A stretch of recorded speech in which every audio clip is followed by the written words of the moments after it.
Now, every Friday, as Johnny alluded to, this Let's is do a this. tradition. It's a chance to get some, this trash talk.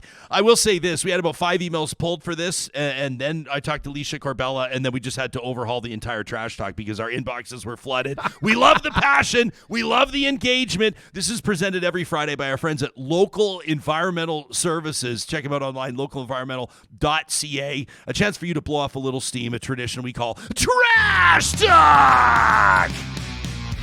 And this one from Marilyn, who says, I was listening to your segment, Jesperson, with Charles Adler on Tuesday, whether or not a person deserves care, perceived by the general population of the coffee clutch that they did not take care of their own health. However that may be designed, this is the whole thing, more personal accountability for heart attack victims. Marilyn says the thing that's often overlooked is how this group of people with all these attitudes will actually operationalize their beliefs. Like, what's their plan? Like, if you truly believe in survival of the fittest, what's your definition of fittest? Who's setting the criteria for deciding whose life is the most valuable? These political parties, the coffee clutch, have also mused that people deserve cancer, or that maybe anybody closing in on 80 years of age has lived to their life expectancy.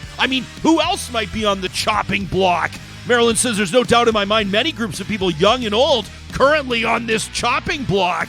She says, I don't know about you, but I definitely don't believe that some of these commentators have the knowledge, the right, or the moral decency to be deciding the value of life. Everybody's life has value. Universal health care is for everyone. That from Marilyn. What about this one from Donna, who says, so Jesperson, according to Chelsea Petrovic, mayor of Claresholm, and Danielle Smith, the premier of Alberta, being accountable for your health, staying out of hospital and staying healthy doesn't include getting vaccinated. I guess if this recommendation came from a naturopath, it might hold more validity. Donna said, I heard a comedian recently say the anti-vaxxers are doing their darndest to bring back polio.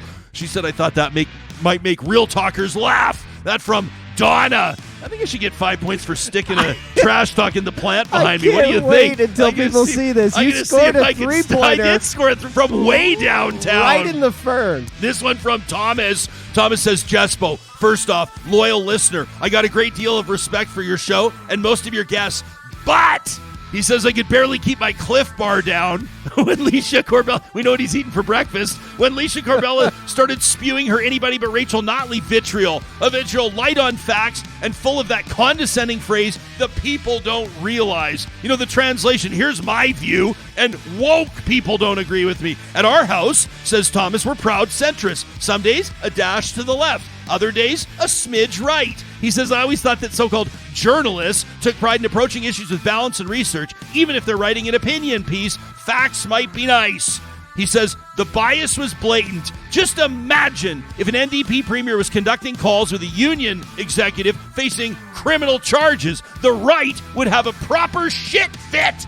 He then says, again, I love the show. From Tom with an H. And this one from Allison, whose subject line simply reads, The Finger. She says, Jesperson, Wednesday's episode was incredibly difficult to listen to. I was baffled. I was muttering. I wanted to pull my hair out. The UCP demonstrated incompetence, failed to fund healthcare or create or enforce sufficient public health policies through the pandemic. They failed us when it was their job to not overwhelm our healthcare system. This was evident during the initial waves of Delta, and it still enrages me. Healthcare workers were underfunded, under-resourced, overworked, and amassed daily exposure to traumatic events. That healthcare worker flipping off the premier is a hero, and it doesn't even come close to the sentiment that many healthcare providers have, the long-lasting psychological impacts they're most likely to suffer from. This is absolutely not the same, says Allison, as some entitled asshole choosing not to get the vaccine and throwing a tantrum because they needed to be altruistic. The so-called Flu Trucks clan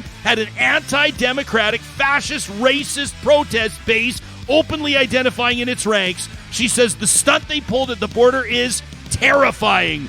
A shout out, though, says Allison, to Leisha Corbella for being one of the most painful interviews I've had the displeasure of listening to for a long time. Allison's telling us how she really feels. She says, she reminded me to register to vote this morning. I will take great pleasure because I have decided to dedicate my NDP vote to canceling out her UCP vote. Clinging onto a party that's not recognizable anymore, that overestimates the value of a resource causing climate catastrophe.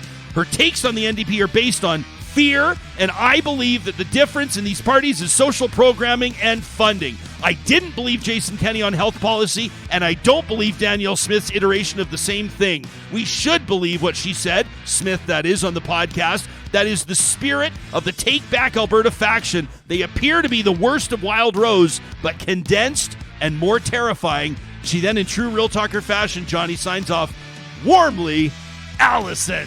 You can send us your trash talk to talk@ryanjesperson.com, whether you agree or disagree with a guest that you've heard or seen on the show. We thank you for your engagement. You are the most engaged talk audience in the country. You can send us a tweet. You can check out our Instagram and TikToks by following Real Talk RJ, and we'll see you right back here on Monday. Make it a great weekend, everybody, and thanks for tuning in to Real Talk.